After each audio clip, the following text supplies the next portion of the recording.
భవము అంటే సంసారమునందు కొట్టుమిట్టాడుతూ కామక్రోధముల యందు తెరిపి లేకుండా తిరుగుతూ అహంకారమమకారములలో పడి సొక్కిపోకుండా సాత్వికోపాసనతో కూడినటువంటి ఈశ్వర భక్తిని కృప చేసి భవసాగరము నుండి మిమ్ము ఉద్ధరిస్తుంది. ఇలా ఉద్ధరిస్తే ఒక్కడికి 1,000,000 జన్మలు పట్టచ్చు ఈశ్వరుణ్ణి చేరడానికి. ఒక్కడు ఒక్క జన్మలో 1 గంటలో ఈశ్వరుణ్ణి చేరిపోయిన మహాభక్తులు ఉన్నారు. కాబట్టి ఆ వైద్యనాథుణ్ణి అలా దర్శించిన వాళ్ళకి, అటువంటి మహానుభావుడివి అని నమస్కరించిన వాడికి ఆయన అనుగ్రహం కలిగితే ఎంతలో ఉపాసన దిద్దబడాలి, ఎంతలో సత్వగుణం ఆవిర్భవించాలి.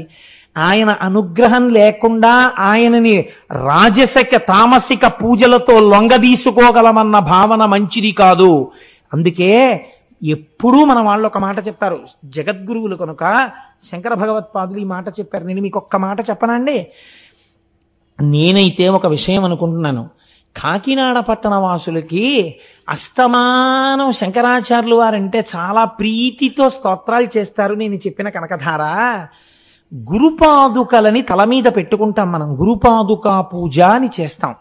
అసలు నిజంగా మనందరం జగద్గురు పాదుకా పూజ అని శంకరాచార్యుల వారి పాదుకలను పూజించాలి. కాకినాడ పట్టణంలో ఉన్న వాళ్ళందరి చేత ఉత్తరాయణంలో నేను పాదుకా పూజ చేయించుకుంటాను అని శంకరాచార్యుల వారు సంకల్పం చేశారు. లేకపోతే ఇంతమంది చూడండి, కాకినాడ వాళ్ళ కళ్ళల్లో ఎలా పడిందండి, ఆ పాదుకకున్న మట్టు విరిగిపోయింది, దిద్దండని ఇంతమంది ఉత్తరాలు రాస్తే ఈ ఉత్తరాల వల్ల ఆయన పాదుక దిద్దబడింది అనుకోండి. మీరందరూ గురుపాదుకా పూజ యందు ఒక్కొక్క పుష్పాన్ని వేసేశారా లేదా? ఇప్పుడు అది జరిగి తీరుతుంది. ఎందుకంటే ఎందరో సమర్థులైన అధికారులు, విశాల హృదయులు ఒక విషయాన్ని తెలుసుకోగానే స్పందించాలన్న వాళ్ళు ఉన్నారు. కనుక ఇప్పుడు ఈ ఉత్తరాలు చదివి వాళ్ళు వెంటనే శంకరాచార్య స్వామి వారి పాదుకలకు దిద్దుబాటు చేస్తారు. జగద్గురువుల పాదుకా పూజ యందు మీ అందరి సంతకాలు ఒక్కొక్క పుష్పాలు అవుతున్నాయి. రేపటి రోజు త్రయోదశికి ముందు రోజు, త్రయోదశి మహాప్రదోషం అని పిలుస్తుంది శాస్త్రం. త్రయోదశి పరమశివ తిథి. త్రయోదశి నాడు పోస్ట్ అవుతున్నాయి చూడండి. నిజంగా ఇవాళ ఉత్తరాలు తయారై ఉంటే ఒక చిన్న మాట చెప్తే గోపాలకృష్ణ గారు గీత దాటకుండా సిద్ధం చేస్తారు. ఇవాళ తయారు చెయ్యలేకపోయాం, రేపు సంతకాలు చేయిస్తామన్న మాట ఆయన నోటి వెంట రావడం వెనకాతల శంకరాచార్యులు వారి సంకల్పం చూడండి. మహాప్రదోషం ఉన్న త్రయోదశి నాడవి పోస్ట్ అవ్వాలి. అంటే త్రయోదశి తిథి నాడు ఉత్తరాయణ పుణ్యకాలంలో మొట్టమొదటి త్రయోదశి తిథి ఏది వచ్చిందో ఆ రోజున నేను కాకినాడ పట్టణ ప్రజల చేత జగద్గురు పాదుకా పూజ స్వీకరించుతున్నాను. కాబట్టి రేపు పెట్టిన సంతకాలు శంకరుల పాదుకల మీద పడుతున్న పువ్వులు. కొన్ని కోట్ల జన్మల పాపరాశి దగ్ధమైపోతోందండి. ఆ ఉత్తర రూపంలోనే, ఆ ఉత్తరం రాయడం రూపంలోనే మీకు వైద్యనాథలింగానుగ్రహం కలిగిపోతోందని గుర్తు కదండి. జగద్గురు సేవనం చేయించేస్తున్నారు ఆయన. ఒక్క 10 రోజుల్లోనో నెల రోజుల్లోనో మనం ఒక శుభవార్త ఎక్కడో వింటాం, లేకపోతే మనం వెళ్ళినప్పుడే చూస్తాం, దిద్దుబాటు అయింది. శంకరుల పాదపద్మములకు ఉన్నటువంటి ఆ పాదుక పిడి మళ్ళీ సరిగ్గా ఏర్పాటైనది. ఎంత పొంగిపోతాం. మళ్ళీ వచ్చే సభలో ఒకళ్ళ వీపులు ఒకళ్ళు చరుచుకుని సంతోషపడిపోతాం కదా. అలా ఒక్కొక్క సేవ ఈశ్వరుడు మన చేత చేయించుకుంటున్నాడు. ఇలా చేయించుకున్నందుకు మనం పరమేశ్వరుడికి నమస్కరించి, ఈశ్వర మమ్మల్ని ఇలాగే ధన్యుల్ని చెయ్యమని అడుగుదాం కదండి. ఇది వైద్యనాథలింగము. కనుక ఇప్పుడు మీరు ఈ వైద్యనాథలింగము యొక్క ఉపాసనా బలము చేత ఏ ప్రధానమైన ప్రయోజనమును పొందాలో ఆ ప్రయోజనమును పొందుతారు. ఇవాళ పరమ పవిత్రమైనటువంటి భీష్మేకాదశిని పురస్కరించుకుని నేను ఇప్పుడు మీకు రామేశ్వర లింగాన్ని గురించి ఒక్క 4 మాటలు చెప్పే ప్రయత్నం చేస్తాను. రామేశ్వర లింగం చాలా గొప్ప లింగం. రావణాసురుడు ఉన్నాడే, రావణాసుర సంహారమంత తేలికైనటువంటి కార్యం కాదు. దీనికి ఎవరి అనుగ్రహం కావాలి? పరమమంగళప్రదుడైనటువంటి శంకరుడి యొక్క అనుగ్రహం కావాలి, శంభుని యొక్క అనుగ్రహం కావాలి. అన్నిటిని మించి రామచంద్రమూర్తి ఏ పరిస్థితులలో లంకాపట్టణానికి వెడుతున్నారు మీరు ఒక్కసారి ఆలోచించండి చాలా జాగ్రత్తగా. తన భార్యనెత్తుకుపోయిన వాడు 10 నెలల నుంచి అక్కడ ఉద్యానవనంలో పెట్టి ఉంచాడు. 10 నెలల నుంచి వాడేం మాట్లాడుతున్నాడు? నువ్వు నా పాన్పు చేరు అని మాట్లాడుతున్నాడు. ఎవరామె? అయోనిజ. ఈయన ఎవరు? పరమక్షత్రియుడు, పైగా రాజకుమారుడు, చేతియందు కోదండమున్నవాడు, ఎందరినో రక్షించినవాడు. తన భార్యయే 10 నెలల నుంచి అవమానాల పాలైంది. ఇప్పుడొక్కసారి లంకాపట్టణంలోకి వెళ్ళగానే, అసలు ఆ లంక వంక అలా చూడగానే నిజంగా రామచంద్రమూర్తిలోనే ఒక్కసారి ఆగ్రహం పెళ్ళుబుకిపోతే, ఈ నీచుడే తెచ్చిన భార్యని దాచినవాడన్న భావన కలిగిందా? ఒక్కసారి అదుపాయన కాని తప్పాడా? ఆయన వేసేటటువంటి బాణ పరంపరలకు లోకమంతా లయమైపోతుంది కదండి. ఎందుకని? ఒక్కసారి క్రోధం ఆవిర్భవించిన తర్వాత ఇంకెవరు ఆపలేరు. అందున రామచంద్రమూర్తి ఆయన పరాక్రమం ముందు నిలబడడమే ఎవరైనా.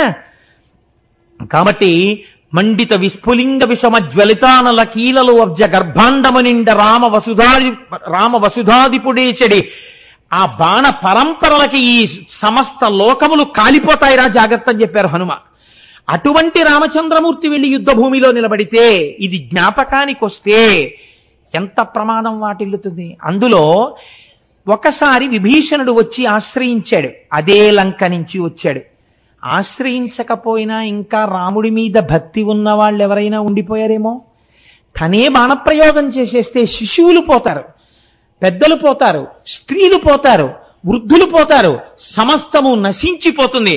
ఆ తర్వాత అయ్యయ్యో నేను క్రోధము చేత ఇంతమందిని కొట్టేశాను అని బాధపడవలసిన రోజు రామచంద్రమూర్తి జీవితంలో మిగిలితే, రామో విగ్రహవాన్ ధర్మ, రాముడే ధర్మం తప్పిపోతే కాపాడగలిగిన వాడెవరిహ? అప్పుడు ఇంకా లోకానికి నడువని నేర్పినటువంటి అవతారం ఎలా వస్తుంది? ఈశ్వర, లంకాపట్టణమునందు ప్రవేశించి రావణుడే 10 తలలతో నా కంటపడినా ధర్మము తప్పనంత సంయమనముతో కూడినటువంటి బుద్ధి నా యందు ప్రచోదన రూపమైన యుద్ధము జరుగుగాక. రాముడు ఎన్నడూ ధర్మం తప్పలేదు యుద్ధంలో కూడా. అంతటి మహాత్ముడని యుద్ధకాండంతా నా ధర్మాన్ని ఆవిష్కరించాలి కనుక కదండి మహానుభావుడు అన్ని కష్టాలు పడ్డాడు యుద్ధంలో. లేకపోతే రాముడా అన్ని కష్టాలు పడవలసినటువంటి వాడు? అందుకని ఇప్పుడు అటువంటి మంచి భావముల కొరకు దేన్ని అర్చన చేశాడు? శంభులింగాన్ని ఆరాధన చేశాడు. ఒక శివలింగాన్ని అక్కడ పెట్టి దాన్ని ఆరాధన చేసి లేచి దాని ముందు నాట్యం చేశాడు. అంటే రామచంద్రమూర్తికి ఎన్ని విద్యలొచ్చో అన్ని విద్యలతో శంకరుణ్ణి ప్రీతి చెందేటట్టుగా ప్రవర్తించాడు. తనకి ఏ విభూతి ఉంటే ఆ విభూతిని ఈశ్వర ప్రసాదము కొరకు వినియోగించుట. మీరు చూడండి, లోకమునందు అనేక విభూతులుంటాయి. కాయిక, వాచిక, మానసిక, ధన, ఇలాగా. కాయిక, ఒకరికి బలం ఉంటుంది. బలం ఉన్నవాడు ఏం చేయాలి? కనీసంలో కనీసం ఎప్పుడో ఒక్కసారి అందరూ కలిసి ఒక దేవాలయానికి వెళ్ళి ఆ దేవాలయంలో శుభ్రంగా తుడిచేసి 4 మొక్కలేసి నీళ్లు పోసి ఒక వారం రోజులు భక్తులందరూ కలిసి ఒక సత్సంగ సభ్యులు ఒక దేవాలయాన్ని దిద్దుబాటు చేసి అందంగా తీర్చిదిద్దడానికి కాయిక సేవ చేశారనుకోండి. అప్పుడు మీ శరీరంలో ఉన్న బలం దేనికి ఉపయోగపడింది? ఈశ్వర సేవకు ఉపయోగపడింది. మానసిక, ధ్యానమునందు మంచి భావములతో ఈశ్వరుని దర్శించుట కాదు. 3వది కాయిక, వాచిక. ఈశ్వరుడు నీకు నోరిచ్చాడు, ఆ నోటితో ఈశ్వర నామములను చెప్పు. ఎందుకని నామాలు వచ్చాయి లోకంలో? ఈ నామములను చెప్పడం చేత మీరు చేసిన పాపాలు పోతుంటాయి. తెలియక ఏవో లొల్లి ప్రసంగాలు చేసేస్తుంటారు, మళ్ళీ కాసేపు నామం చెప్తే ఈ పాపం పోతుంటుంది. కాబట్టి నామము చెప్పుట. ఒకరికి ఐశ్వర్యం ఉంటుంది, వారు ఒక దేవాలయానికి ఏదో ఉపకారం చేస్తారు.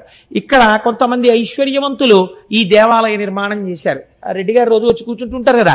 ఈ ఆలయ నిర్మాణం చేసి ఇంత పెద్ద విశాలమైన ప్రాంగణాన్ని ఏర్పాటు చేసి ఇంత చక్కటి గుడిని వాళ్ళు కట్టబట్టి ఇప్పుడు ఏమవుతుంది? మనందరం రోజు వచ్చి కూర్చుని చక్కగా ఇక్కడ ఏదో పురాణం 40 రోజులో 30 రోజులో చెప్పుకోగలుగుతున్నాం.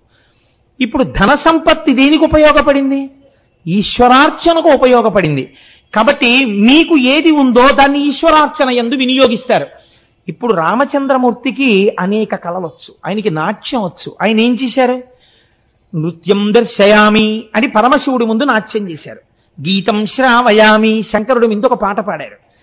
ఒక్కసారి శంఖాన్ని పట్టుకుని ఊదారు. రావణాసురుడి భక్తికి రామచంద్రమూర్తి భక్తికి ఎంత తేడాయో చూడండి. ఆయన అన్నారు, స్వామిన్ శంభో మహాదేవ సర్వదా భక్తవత్సల పాహిమాం శరణాపన్నం తద్భక్తం దీనమానసం. ఈశ్వర, నేను నీ భక్తుణ్ణి, దీనుణ్ణి. ఎందుచేత? ఎప్పుడైనా లోపల నుంచి కోపం బయటికి రావచ్చు. బాహ్యమునందు అంత సైన్యాన్ని చీల్చి చెండాడే అంత పరాక్రమవంతుడైన రావణాసురుణ్ణి నేను నిగ్రహించాలి. మీరు శివుడు, మీరు మంగళప్రదుడు, మీరు నన్ను ఆశీర్వదించాలి, మీరు నాకు జయం ఇవ్వాలి. కాబట్టి శంకర, నన్ను అనుగ్రహించండి అన్నారు. అనేసరికి శంకరుడు ప్రత్యక్షమయ్యాడు. ఆయనకి ప్రత్యక్షమై ఆయన చేత పూజలు అందుకుని, ఎరిమీరగ నీవు సతతము నిలువు మహేష రామనాథలింగం, నీవు ఇక్కడనే వసించు.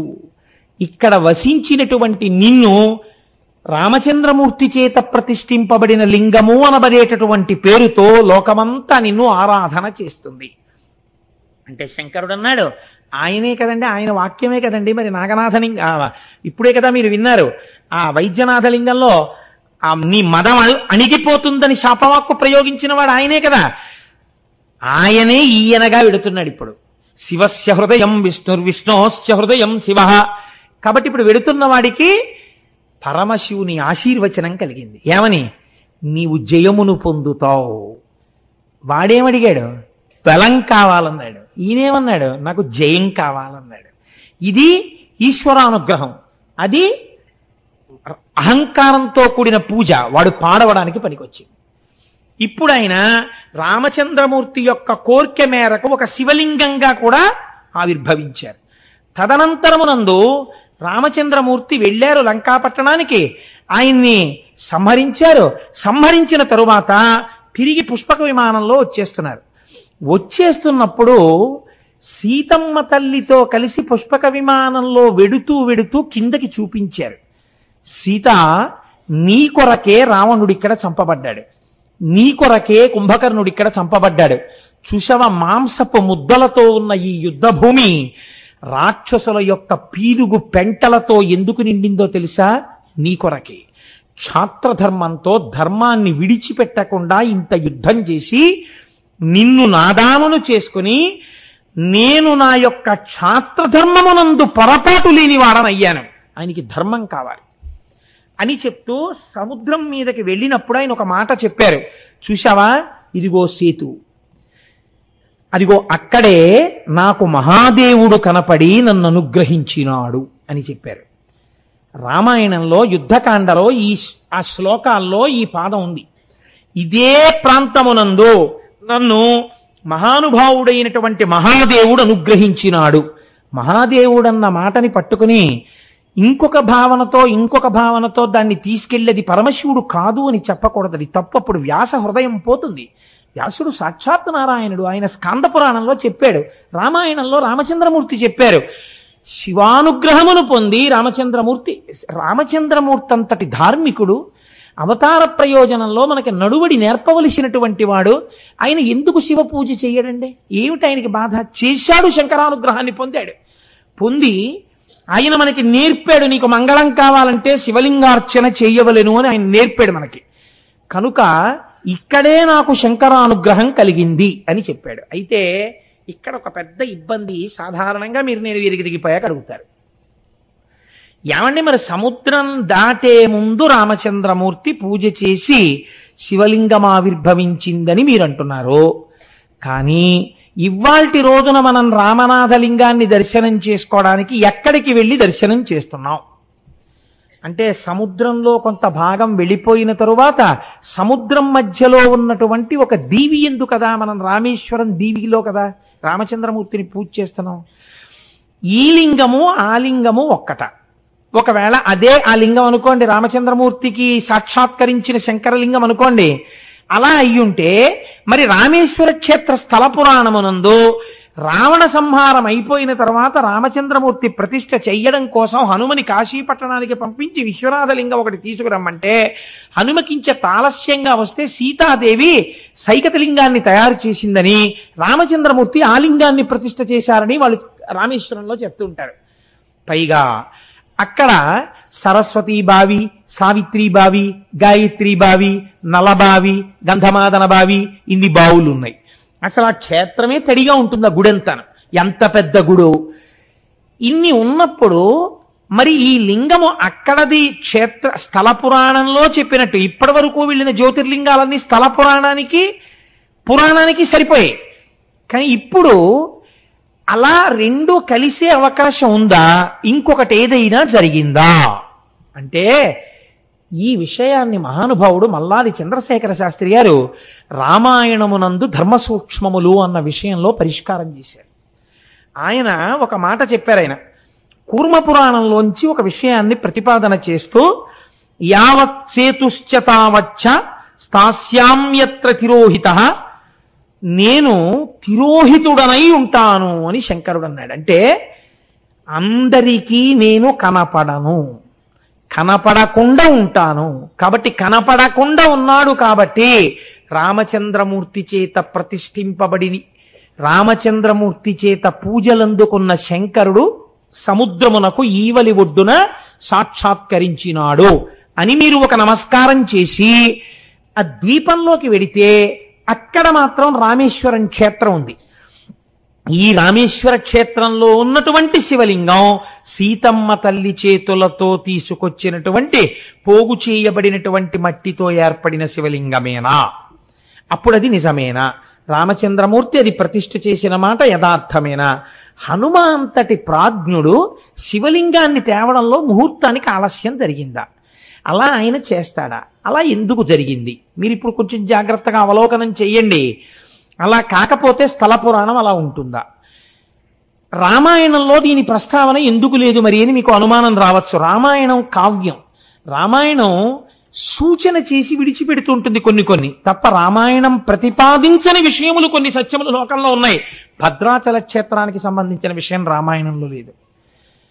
అందుకే కదా ఈ మధ్య ఏ వాల్మీకి వ్రాయని కథగా అని పెట్టారు దాని ముందు. ఆయన హృదయం అది. వాల్మీకి రామాయణంలో లేనిది కానీ సత్యమైనది అని. కాబట్టి సత్యం అనడానికి మీకు ఎవరి మాట అయితే మీరు సత్యం అనగలరు? వ్యాస హృదయం అయి ఉండాలి. అది వ్యాసుడు చెప్పి ఉండాలి. వ్యాసుడు చెప్తే దానికి తిరుగులేదు. ఇంకెందుకని వ్యాసవాక్కు పురాణాంతర్గతం. వ్యాసుడు పురాణాంతర్గతంగా చెప్తాడు. ఇప్పుడు వ్యాసుడు అలా ఎక్కడైనా చెప్పాడా? స్కాంద పురాణంలో నాగరఖండమునందు రామచంద్రమూర్తి చేత ఈ శివలింగము ఇలా ప్రతిష్ఠ చెయ్యబడడం యథార్థమే అని స్కాంద పురాణంలో నాగరఖండంలో వ్యాస భగవానుడు చెప్పి ఉన్నాడు. కాబట్టి అది రామేశ్వర లింగమే. ఇప్పుడు ఆ రామేశ్వర క్షేత్రంలోకి మీరు వెడితే అందులో హనుమ ఆలస్యంగా ఎందుకు శివలింగం తేవలసి వచ్చింది? బహుశః హనుమదావతారము కూడా పరమశివుని యొక్క అవతారమే శివమహాపురాణం చెప్తుంది. అందుకే ఆయన కూడా మంగళప్రదుడు, ఎప్పుడు శుభాల్ని చేస్తుంటాడు. హనుమ కూడా రాక్షస సంహారమునందు చాలా ప్రధానమైనటువంటి పాత్ర పోషించారు. హనుమ చేతితో కూడా ఒక శివలింగం ప్రతిష్ఠ అవ్వాలి అని విశ్వనాథుడు భావించి ఉంటాడు. అందుచేతనే కించిత్ ఆలస్యం అయితే ముహూర్తం అయిపోతోందని సీతమ్మ ప్రతిష్ఠించాలి, తన సంకల్పము ముహూర్తమై హనుమ ప్రతిష్ఠించాలి. అందుకని శివ సంకల్పమస్తు, ఈశ్వర సంకల్పముగా సీతమ్మ తల్లి ఇలా అంటే ఒక శివలింగం అయింది. అంటే జగజ్జననిగా ఆవిడ మీకేం చెప్తోంది? మీకెప్పుడు భయం వేసినా ఎక్కడున్నారో అక్కడ ఇలా అంటే చాలు, చిన్న శివలింగం వస్తే అది మీకు రక్షణ హేతు. ఇప్పుడు దాన్ని రామచంద్రమూర్తి ప్రతిష్ఠ చేశారు. దాన్ని రామనాథలింగము అని పిలుస్తారు. రెండవది హనుమ తీసుకొచ్చిన శివలింగాన్ని ప్రతిష్ఠ చేశారు. అది కాశీ నుంచి తెచ్చారు కాబట్టి దాన్ని విశ్వనాథలింగము అని పిలుస్తారు. ఆ బావులలో నుండేటటువంటి నీటి యందు ఓషధీ శక్తులుంటాయి.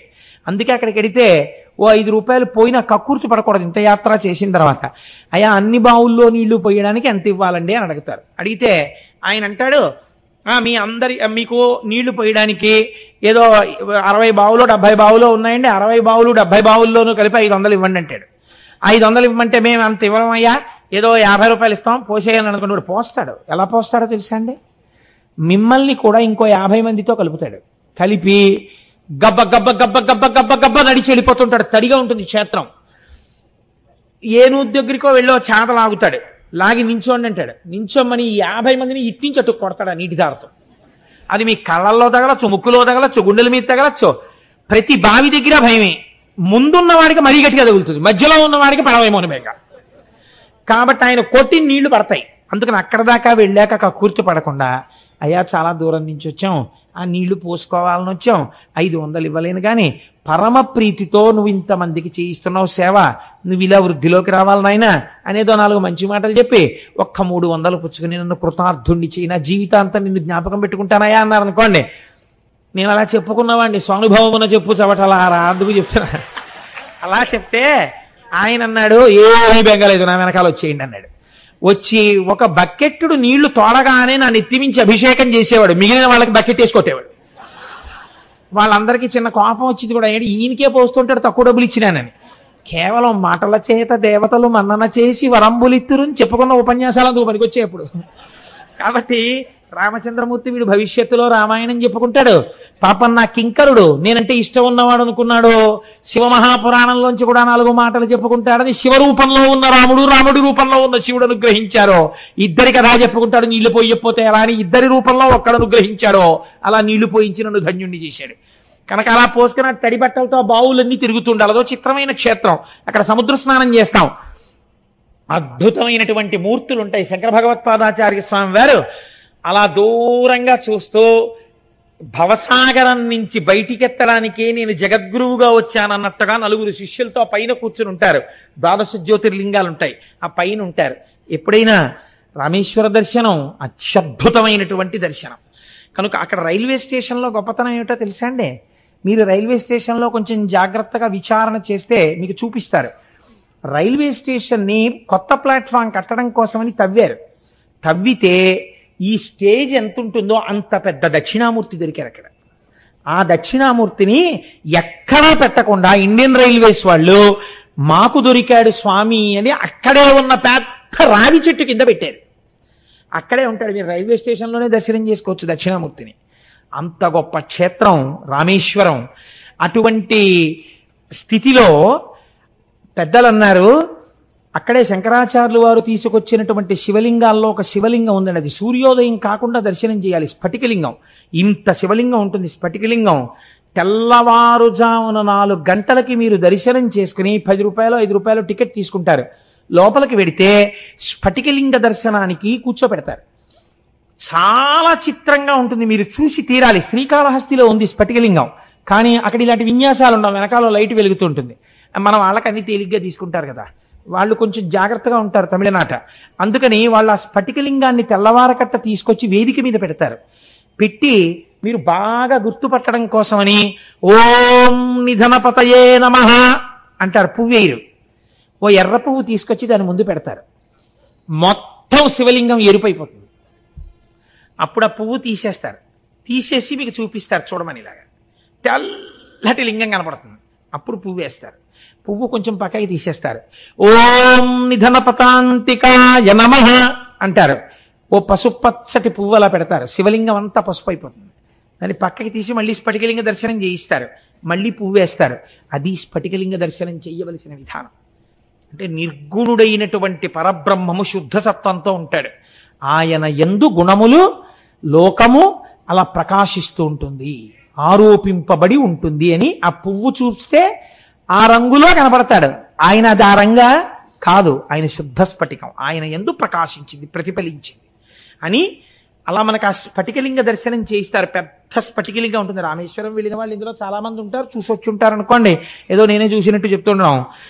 కాబట్టి ఇక్కడ ఒక మాట పెద్దలు చెప్తారు, ఈ రామేశ్వర లింగము చేరి నరుడెవ్వడేని శ్రీ గంగాంబోదారలను అభిషేకించిన చేరును శ్రీకైలాస శైల శిఖర పదంబున్. ఎవరైనా ఈ రామేశ్వర లింగం దగ్గరికి వెళ్ళి కాశీపట్టణంలో ఉన్నటువంటి గంగని తీసుకుని వెళ్ళి ఆ రామేశ్వర లింగాన్ని ఆ గంగధారలతో అభిషేకిస్తే, అంటే మీరు అర్చకులకు ఇస్తే ఆ గంగతో అభిషేకం చేస్తారు, అలా అభిషేకం చేసిన వాడు కైలాసాన్ని చేరుకుంటున్నాడు. సాధారణంగా దీన్ని ఏమిటంటే మామూలుగా చెప్తారు, అంటే కాశీ నుంచి గంగ తీసుకొచ్చి ఇక్కడ శివలింగం మీద పొయ్యడం అన్నది. చంద్రశేఖర పరమాచార్య స్వామి దీన్ని అత్యద్భుతమైన సమన్వయం చేశారు. అసలు ఈ గంగాభిషేకం చెయ్యడం అంటే ఏమిటో తెలుసా? గంగ అనగా జ్ఞానము. జ్ఞానము చేత శివలింగమును అభిషిక్తుణ్ణి చెయ్యడం అంటే ఏమిటో నీకు తెలుసా? రామనాథలింగమునందు కాశీ గంగ పొయ్యడం అంటే, ఈయన పేరేమి ఇప్పుడు? రామేశ్వరుడు. ఆయన ఒక చిన్న ఐతిహ్యం చెప్తుండేవారు. దేవతలందరూ ఒకసారి రామేశ్వరం వచ్చారట.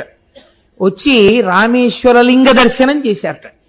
చేసిన తర్వాత అందులో ఎవరో రకరకాల వాళ్ళు ఉంటారు కదా, వెళ్ళిపోతుంటే అందులో కొంతమంది అన్నారట, ఏమయ్యా ఈయన రామేశ్వరుడు అని పేరుంది కదా, రామేశ్వరుడు అని పేరుంటే ఈయన ఏ సమాసం అవుతాడు అని వ్యాకరణం తీశారు. తీస్తే కొంతమంది అన్నారు రాముని యొక్క ఈశ్వరుడు, అందుకే కదా రాముడు వచ్చి ప్రతిష్ఠ చేశాడు, అందుకే కదా ఈశ్వరుడు కృప చేసి నీకు మంగళం అవుతుందని అన్నాడు. కాబట్టి రాముని యొక్క ఈశ్వరుడు, రాముడు శివుణ్ణి పూజిస్తూ ఉంటాడు, రాముని యొక్క ఈశ్వరుడు షష్ఠీ తత్పురుష సమాసం అన్నారు. కొంతమందికి ఇది నచ్చలా. అదేమిటది, రామచంద్రమూర్తి శివుణ్ణి పూజ చేయడం ఏమిటి, రాముడంతటి వాడు రాముడు. అధ్యాత్మ రామాయణంలో చెప్పినట్టు శివుడు రామనామం చేసి తలుచుకుంటూ ఉంటాడు కానీ ఇటు రాముడు శివుణ్ణి తలుచుకోవడం ఏంటి, ఆ అవసరం మా స్వామికి లేదన్నారు. అని తప్పు మీరు చెప్పింది ఆ సమాసం కాదు. రాముడే ఈశ్వరుడిగా కలిగిన వాడు, కలది కలిగిన వాడు ఉంది కాబట్టి బహువ్రీహి సమాసం. రాముడు ఈశ్వరుడిగా కలిగిన వాడు అంటే శివుడు రాముడిని పూజ చేస్తాడు కాబట్టి రాముడు ఈశ్వరుడిగా కలిగిన వాడు శివుడు. కాబట్టి రాముడు గొప్పవాడు, ఈశ్వరుడు శివుడు గొప్పవాడు కాదు. రాముడిని ఆయన పూజ చేస్తున్నాడా, ఇది బహువ్రీహి సమాసం అన్నారు.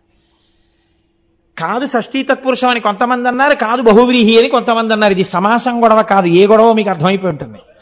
రాముడు శివుణ్ణి పూజ చేస్తున్నాడా, శివుడు రాముడిని పూజ చేస్తున్నాడా అంటే ఇంకా అనేకత్వమే కనపడుతోంది, ఏకత్వము కనపడలేదు.